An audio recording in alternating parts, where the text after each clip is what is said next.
پس میرے عذاب کو اور میری انذار کو، میری تنبیہات کو چکھو کیسی ہوتی ہیں۔ تو یہ قرآن کریم میں قصہ بیان کرنے کا مطلب یہی ہے کہ اگر پاکستان میں خدا کو ماننے والے ظاہری طور پہ یہ لوط والا قانون بنائیں جو قوم لوط نے لا بنایا ہوا تھا، اور وہ سب سے پہلی قوم ہے عالمین میں،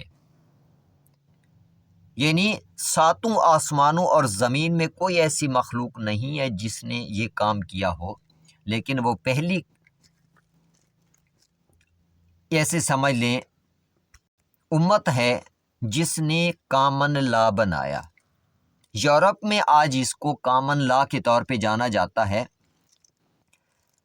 اسی کامن لا کو جو لوط والا لا تھا، قوم لوط والا لا تھا، یورپ میں یہودیوں نے حضرت عیسیٰ علیہ السلام جیسی مقدس ترین ہستی کی امت کو ذلیل کرنے کے لیے بنایا، اس امت کو عذاب کا حقدار بنا دیا۔ اس کے بعد پھر اب مسلمانوں پہ حملہ کرنے کے لیے انہوں نے پاکستان پہ یہ قانون لاگو کرایا ہے اپنے بکے ہوئے لوگوں کے ذریعے۔ سب سے پہلے ہم استغفار کرتے ہیں، اپنے خدا سے پناہ چاہتے ہیں، کیونکہ اس گناہ کی سزا کا جو عذاب ہے بہت سخت ہے، اور اس کی توبہ نہیں ہے۔ کوئی اللہ کا سب سے پیارا بندہ بھی ایسے لوگوں کے لیے استغفار کر لے تو بھی اللہ تعالیٰ قبول نہیں فرماتے۔ یہ میں اپنی طرف سے نہیں کہہ رہا، ثبوت دیتا ہوں ابھی آپ کو، کیونکہ اللہ تعالیٰ قرآن کریم میں یہ چیز بھی واضح کر چکے ہیں، اور اس کی ایک تفصیل میں آپ کے سامنے رکھتا ہوں کہ ہوا کیا ہے۔ سب سے پہلے اللہ تعالیٰ نے یہ قصہ جو بیان فرمایا ہے، اللہ تعالیٰ فرماتے ہیں کہ ہم نے جب بھیجے، یہ نہیں فرمایا کہ ہم نے ملائکہ کو بھیجا، ملائکہ کا ذکر نہیں کیا۔ اللہ تعالیٰ فرماتے ہیں ہم نے بھیجے۔ کس کو بھیجا؟ خداوند ذوالجلال بہتر جانتے ہیں اپنی کس مخلوق کو بھیجا۔ کس کے پاس؟ حضرت ابراہیم علیہ السلام کے پاس۔ جب حضرت ابراہیم علیہ السلام کے پاس پہنچے تو سلام کیا، مولا نے سلام کا جواب دیا۔ ان کی شکل و صورت میں اتنی ہیبت تھی کہ مولا حضرت ابراہیم علیہ السلام خوف زدہ ہو گئے اور فرمایا کہ میں آپ کو جانتا نہیں ہوں۔ اس کے بعد مولا گئے، بھنا ہوا بچھڑا لے کے آئے، وہ بچھڑا ان کے سامنے رکھا، لیکن انہوں نے نہیں کھایا۔ تو اس سے مولا حضرت ابراہیم علیہ السلام جیسی ہستی مزید خوف زدہ ہو گئی۔ تو انہوں نے کہا کہ آپ خوف زدہ نہ ہوں۔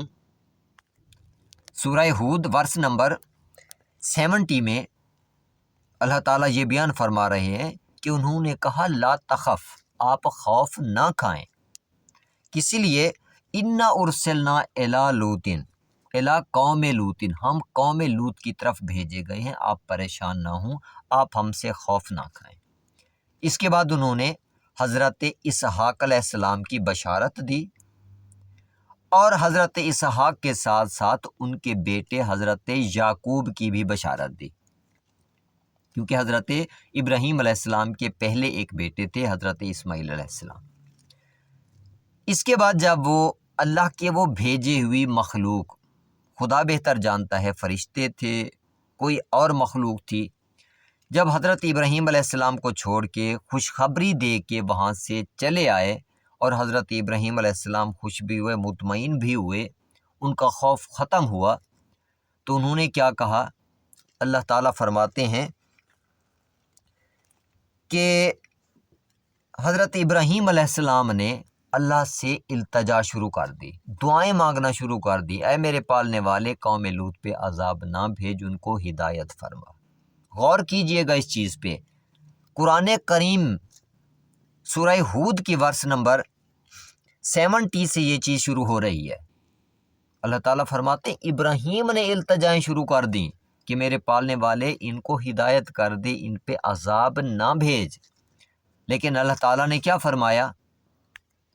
سورہ ہود کی ورس نمبر 76 میں اللہ تعالیٰ فرماتے ہیں کہ میں نے ابراہیم سے کہا یا ابراہیم و آرز انہا، اس سے اعراض کریں، یا ابراہیم و اے ابراہیم، آرز انہاذا، اس سے اعراض کریں، یعنی یہ دعا مت مانگے مجھ سے کہ قوم لوط پہ عذاب نہ بھیج۔ کون سی ہستی دعا مانگ رہی ہے؟ حضرت ابراہیم علیہ السلام جیسی ہستی جن کی تمام دعائیں قبول ہوئیں، لیکن یہی ایک دعا ہے قرآن کریم میں جو اللہ تعالیٰ نے بتائی ہے، اللہ تعالیٰ نے منع کر دیا کہ یہ دعا بھی مت مانگ مجھ سے۔ یہ سب کچھ بتانے کا مقصد کیا ہے اس ذات کا قرآن کریم میں؟ کہ یہ خدا کی سب سے ناپسندیدہ ترین چیز ہے۔ یہ لا خدا کا سب سے ناپسندیدہ لا ہے جو انسانوں نے بنایا ہوا ہے، کیونکہ سب سے پہلے یہ لا قوم لوط نے بنایا تھا، پھر یہودیوں نے کرسچنز کو، مسیحی برادری کو ذلیل کرنے کے لیے یہ بنایا۔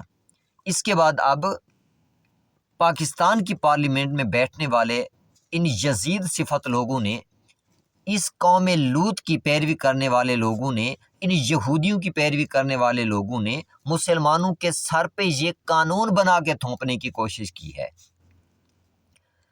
جب حضرت ابراہیم علیہ السلام جیسی ہستی کی دعا قبول نہیں ہوتی، بلکہ اللہ تعالیٰ فرماتے ہیں ابراہیم یہ دعا مجھ سے مت مانگ، تو یہ اس ذات کی ناراضگی کو ظاہر کر رہی ہے۔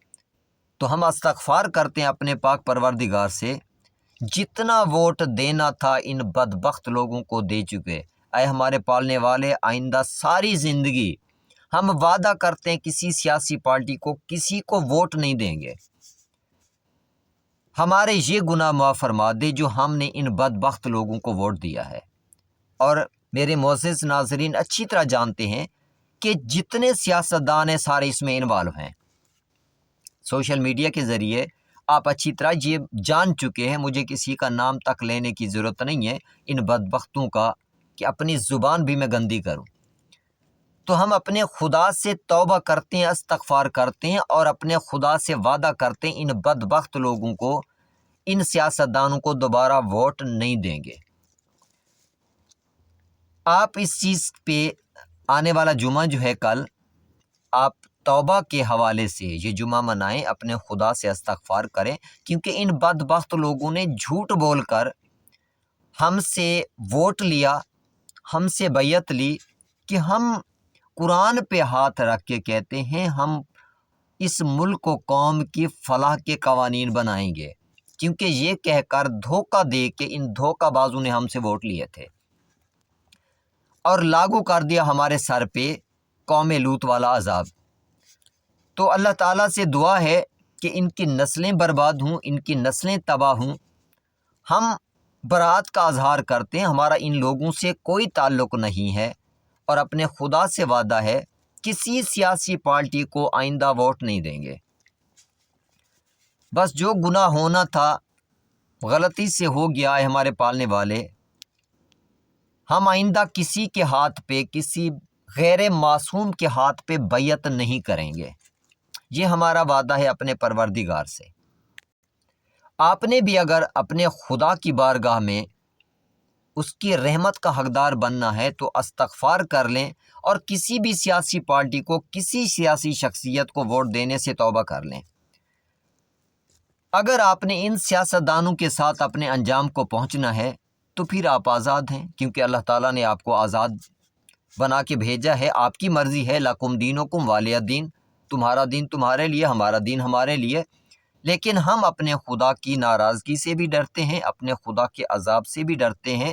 جس ذات نے ہمیں اشرف المخلوقات بنایا، جس ذات نے ہمیں عزت دی، جس ذات نے ہمیں اکثر مخلوقات میں فضیلت عطا فرمائی، ہم اس ذات کے سامنے کھڑے ہو کے اس کے قانون توڑیں، اس ذات کی توہین کریں، یہ نہیں ہو سکتا۔ ان لوگوں نے تو یہ ہمت کی ہے، خدا کے ساتھ جنگ کی بھی کوشش کی انہوں نے، یہ سودی نظام کے ذریعے، کیونکہ سود جو ہے خدا اور اس کے رسول سے اعلان جنگ ہے۔ اسی طرح اب یہ لا کے، یہ قانون لا کے، یہ کامن لا اس قوم پہ مسلط کر کے ان لوگوں نے دوبارہ سے خدا کو چیلنج کیا ہے۔ اب یقین ہے یہ لوگ بچ نہیں سکتے، کیونکہ جب قوم لوط کے لیے حضرت ابراہیم علیہ السلام جیسی ہستی کو سختی سے منع کر دیا جاتا ہے کہ اے ابراہیم قوم لوط کے لیے دعا مت مانگنا، تو یقیناً یہ بدبخت لوگ بھی، ان کی نسلیں بھی قوم لوط کی طرح تباہ و برباد ہوں گی۔ یہ سیاستدان بچنے والے نہیں ہیں۔ اب یہ کلیئر ہے اگر ہمارا ایمان ہے اللہ کے پاک کلام پہ، اپنے خدا پہ۔ تو اب دیکھیں، جب یہ فرشتے حضرت ابراہیم علیہ السلام سے ہو کے گئے، حضرت ابراہیم علیہ السلام نے دعا مانگی تو اللہ تعالیٰ نے منع کر دیا۔ اس کے بعد یہ فرشتے پہنچتے ہیں حضرت لوط علیہ السلام کے پاس۔ جب حضرت لوط علیہ السلام کے پاس پہنچتے ہیں، آل لوط کے پاس، تو قوم لوط نے جب ان کو دیکھا تو قوم لوط دوڑتی ہوئی پہنچ گئی وہاں پہ حضرت لوط علیہ السلام کے پاس اپنے کامن لا کے لیے کہ ان پہ ہمارا حق ہے۔ حضرت لوط علیہ السلام نے اور آل لوط نے کہا کہ ہم تو آپ کو جانتے نہیں ہیں، اللہ کی اس مخلوق سے کہا کہ آپ ہمارے لیے انجان ہیں۔ انہوں نے جواب دیا ہم خدا کی طرف سے بھیجے ہوئے ہیں۔ تو اس پہ حضرت لوط علیہ السلام جو نبی ہوتا ہے خدا سے بہت پیار ہوتا ہے اس کا، تو حضرت لوط علیہ السلام نے اپنی قوم سے کہا کہ دیکھو میرے پاس الفاظ نہیں ہیں جو کلام خدا نے بیان کیے ہیں، میں بیان کرنے کی ہمت رکھتا نہیں ہوں۔ سورہ ہود میں یہ آپ دیکھ لینا جو مولا حضرت لوط علیہ السلام نے انہیں کہا ہے، سورہ ہود کی ورس نمبر 78 اور 79، اس میں حضرت لوط علیہ السلام کا جو جواب ہے وہ آپ دیکھ لینا۔ لیکن ان بدبختوں نے کہا کہ آپ اچھی طرح جانتے ہیں ان پہ ہمارا حق نہیں ہے، بلکہ ہمیں یہی تمہارے مہمان چاہیے۔ تو حضرت لوط علیہ السلام نے کہا کہ مجھے مہمانوں کے حوالے سے شرمندہ مت کریں، کاش میرے پاس طاقت ہوتی۔ وہاں پہ مولا نے اپنی بے بسی کا اظہار کیا ہے، فرماتے ہیں کاش میرے پاس طاقت ہوتی، یعنی میں تمہیں بتاتا تم کیا کر رہے ہو، یا میرے پاس پناہ کے لیے کوئی مضبوط کلا ہوتا۔ تو اس کے بعد سورہ ہود کی ورس نمبر 81 میں اللہ تعالیٰ نے یہ ہمیں بتایا ہے کہ اللہ تعالیٰ نے ان فرشتوں کو یا جو بھی مخلوق اللہ تعالیٰ نے بھیجی تھی حضرت لوط علیہ السلام کو اس حد تک مایوس پایا تو کہا کہ آپ پریشان نہ ہوں، یا لوط، تو اے لوط، انا رسول رب کا، ہم آپ کے رب کی طرف سے بھیجے گئے ہیں، لن یاسلو الیکا، یہ آپ تک نہیں پہنچ پائیں گے، کیونکہ اس وقت رات کے وقت یہ سارا تماشا وہاں پہ لگایا ہوا تھا، اس قوم نے حضرت لوط علیہ السلام کے گھر کو گھیرا ہوا تھا اور جھگڑا کر رہے تھے کہ ان مہمانوں کو ہمارے سپرد کرو۔ تو اللہ تعالیٰ کے ان بھیجے ہوئی مخلوق نے کیا کہا حضرت لوط علیہ السلام سے کہ اے لوط پریشان نہ ہوں، ہم اللہ کے بھیجے ہوئے ہیں، یہ آپ تک نہیں پہنچ پائیں گے۔ فَأَسْرِ بِأَهْلِكَ بِقِطْعٍ مِّنَ اللَّيْلِ، رات کے اس قطع میں، اس ٹکڑے میں آپ اپنے اہل کو لے کے یہاں سے چلے جائیں۔ وَلَا يَلْتَفِتْ مِنْكُمْ أَحَدٌ، تم میں سے ایک بھی پیچھے مڑ کے نہ دیکھے۔ اور فرمایا کہ آپ اپنے اہل کے پیچھے پیچھے رہیں۔ اس کے بعد یعنی کہ یہ سورہ الحجر میں ایگزیکٹ یہی آیت بیان کی گئی ہے کہ آپ اپنے اہل کو سامنے چلائیں اور خود ان کے پیچھے پیچھے چلیں، لیکن آپ کی بیوی پہ وہی عذاب آنے والا ہے، وہ بچنے والوں میں سے نہیں ہوگی۔ اِنَّ مَوْعِدَهُمُ الصُّبْحُ، رات کی اس آخری پہر میں سحری کے وقت آپ اپنے اہل کو لے کے یہاں سے چلے جائیں، ان کی تباہی کا، ان کی بربادی کا ٹائم جو ہے وہ صبح ہے۔ اِنَّ مَوْعِدَهُمُ الصُّبْحُ أَلَيْسَ الصُّبْحُ بِقَرِيبٍ، کیا صبح قریب نہیں ہے؟ یعنی رات کا آخری پہر تھا، سحری کا وقت تھا وہ، اور یہی چیز اللہ تعالیٰ فرماتے ہیں کہ اور ہم نے لوط کو اور آل لوط کو سحر کے وقت نجات دی، کیونکہ سورہ قمر ورس نمبر 34 میں اللہ تعالیٰ فرماتے ہیں کہ ان ارسلنا علیہم حاصبا، ہم نے سٹون ہرلنگ ایسا طوفان بھیجا قوم لوط پہ جو پتھروں کو بھی اڑانے والا تھا، یعنی یہ 5واں عذاب۔ الا آل لوط، سوائے قوم لوط کے، نجیناہم بسحر، جس کو ہم نے سحر کے وقت، سحری کے وقت نجات دی۔ یہ اللہ تعالیٰ واضح کر رہے ہیں، یعنی قوم لوط پہ 5 عذاب وہ آئے اور اللہ تعالیٰ نے اپنے پیارے بندوں کو بچا لیا۔ یہ ہمارے لیے ہر ایک آیت میں سبق ہے کہ اگر تم خدا سے پناہ چاہتے ہو، اس قسم کے کاموں سے توبہ کرتے ہو، اس قسم کے کام کرنے والوں پہ لعنت بھیجتے ہو، اس قسم کے قانون بنانے والوں پہ لعنت بھیجتے ہو، اپنی برات کا اظہار کرتے ہو، تو پھر تمہیں خدا بچا لیں گے، اور اس قوم کو جو یہ کام کرتی ہے، جو یہ قانون بناتی ہے، اس کو اور اس کی نسلوں کو تباہ و برباد کر کے رکھ دیں گے۔ تو جب باہر اتنا ہجوم تھا حضرت لوط علیہ السلام کے گھر کے باہر، تو پھر اللہ تعالیٰ نے کیا کیا؟ قوم لوط کی آنکھیں نکال کے پھینک دیں۔ یہ سب سے پہلا عذاب۔ جب ان تمام لوگوں کی آنکھیں نکال کے پھینک دی گئیں تو وہ اذیت اور تکلیف کے ساتھ کراہتے ہوئے پڑے تھے، اور حضرت لوط علیہ السلام اپنے اہل کو لے کے وہاں سے چلے گئے، اور ایگزیکٹ اسی طرح سے کیا جس طرح سے حکم دیا گیا تھا کہ اپنے اہل کو سامنے رکھیں اور آپ ان کے پیچھے۔ جب اس علاقے سے کافی دور چلے گئے تو پھر دوسرا جو عذاب آیا سٹون ہرلنگ سٹارم کا تھا، یعنی ایسا طوفان تھا جو پتھر اٹھا اٹھا کے مار رہا تھا۔ ایک طرف آنکھیں نکلی ہوئی تھی اس قوم کی، دوسری طرف پتھر اٹھا اٹھا کے مارنے والا وہ طوفان آیا ان پہ۔ اس کے بعد پھر کیا ہوا؟ جب صبح ہونے والی تھی، جب سورج طلوع ہونے والا تھا، پھر ایک بلاسٹ کا عذاب آیا جو کہ تیسرا عذاب تھا۔ اس بلاسٹ کے عذاب کے بعد پھر جو چوتھا عذاب آیا، اللہ تعالیٰ فرماتے ہیں کہ ہم نے زمین کے اوپر والے حصے کو اسفل کر دیا، یعنی لاوے میں ان کو پھینک دیا گیا۔ یہ چوتھا عذاب تھا۔ اور 5واں عذاب کیا تھا؟ اللہ تعالیٰ فرماتے ہیں کہ ہم نے ان پہ سجیل کے پتھروں کی بارش کر دی۔ اب ان کی ریڈیشنز کا، ان کے کسی بھی امپیکٹ کے بارے میں ہم نہیں جانتے، لیکن یہ خدا کی پاک ذات بہتر جانتی ہے کہ اس عذاب کا امپیکٹ ان لوگوں پہ کیا تھا۔ تو یہ قصہ بتانے کا مطلب اس ذات کا کیا تھا کہ جو نیک لوگ ہوتے ہیں برے سوسائٹی میں بھی، تو اللہ تعالیٰ اپنے نیک بندوں کو بچا لیتا ہے اور برے لوگوں کی نسلوں تک کو ختم کر دیتا ہے۔ تو یہ ہمارے اوپر فرض ہے، جو قانون ان بدبخت لوگوں نے بنایا ہے اس پہ لعنت کریں، قانون بنانے والوں پہ لعنت کریں، اس سے برات کا اظہار کریں، اپنے خدا سے توبہ کریں، کیونکہ یہ قانون ہمارے ووٹ کی وجہ سے بنا ہے۔ جو ووٹ یہ ہم سے لے کے گئے تھے، اسی وجہ سے اسمبلی میں پہنچے ہیں۔ ہمیں دھوکہ دیا، یہ دھوکہ باز قسم کے لوگ ہیں۔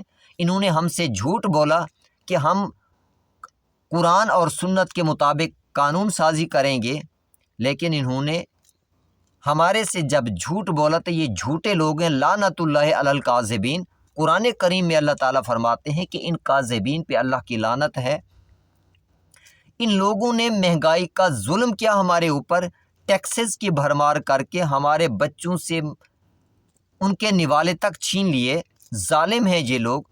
اللہ تعالیٰ فرماتے ہیں لعنت اللہ علی الظالمین، ظالموں پہ بھی اللہ کی لعنت ہے۔